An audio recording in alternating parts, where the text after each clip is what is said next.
Tolak peluru gaya O'Brien atau gaya membelakangi sektor tolakan. Pengertian tolak peluru gaya O'Brien. Gaya membelakangi sektor tolakan. Lemparan pada olahraga atletik nomor lempar yang dilakukan dengan cara membelakangi sektor tolakan. Untuk membuat tolakan pada peluru sejauh mungkin. Menggunakan kekuatan lengan tangan dan tungkai kaki. Gaya O'Brien.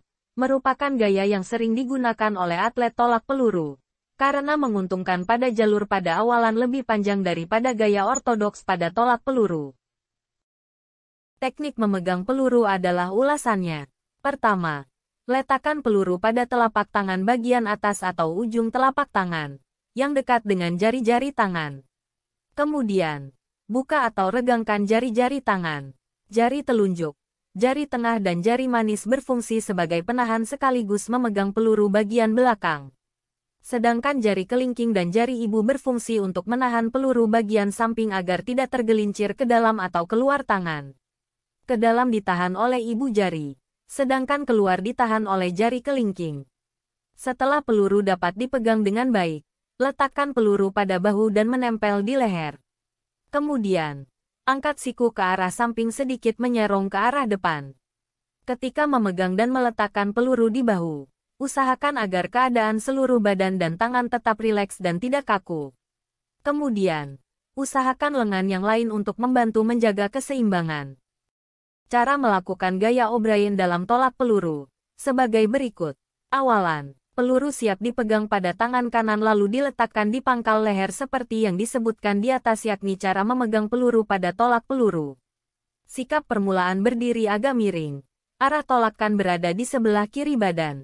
Lutut kaki kanan ditekuk, kaki kiri diarahkan menjulur ke belakang lurus namun tetap santai dan lemas lalu berpijak pada ujung kaki. Lengan kiri diangkat santai hingga setinggi bahu atau lebih, sebagian besar berat badan tertumpu pada kaki kanan, namun pandangan ke depan dan agak ke bawah. Tolakan, sebelum meluncurkan ke kiri, baiknya kaki kiri diangkat ke depan serta melingkar ke sisi kiri dan kembali mempijakan di tempat semula. Ayunkan kaki kiri ini untuk mendapat gerakan pendahuluan. Hanya untuk mendapatkan pendahuluan, seperti kuda-kuda. Maka gerakan pendahuluannya untuk mendapatkan keseimbangan. Lalu gerakan pendahuluan tersebut cukup dilakukan 2-3 kali. Setelah badan seimbang dan cukup kuat, maka pada ayunan kaki yang terakhir, kaki kiri tersebut tidak harus diletakkan di tanah.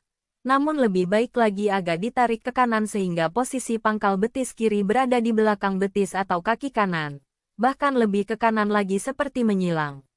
Kaki kiri digoyangkan secara cepat ke sisi kiri sambil menolakkan kaki kanan. Tolakan kaki kanan tersebut agak datar dan rendah, bukan meloncat atau melambung. Akhir dari gerakan meluncur ke kiri ini. Kaki kanan turun terlebih dulu kira-kira seperti pada pusat lingkaran.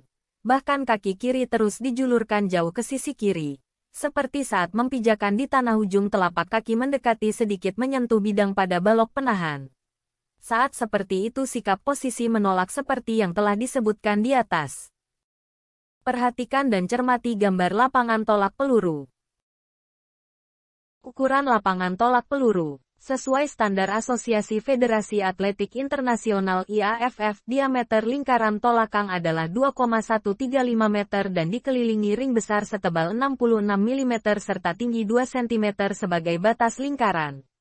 Untuk bagian depan lingkaran tolakan dipasang balok atas tolakan yang memiliki panjang 1,22 meter, tinggi 10 cm. Berat dan ukuran tolak peluru. Berikut adalah ukuran dan berat peluru pada tolak peluru antara putra dan putri. Putra, dalam perlombaan, berat peluru untuk peserta tolak peluru putra adalah sekitar 7,26 kg.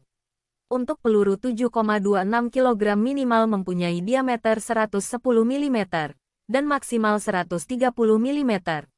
Putri, dalam olahraga tolak peluru berat peluru untuk putri adalah 4 kg dengan minimal mempunyai diameter 95 mm, dan maksimal 110 mm.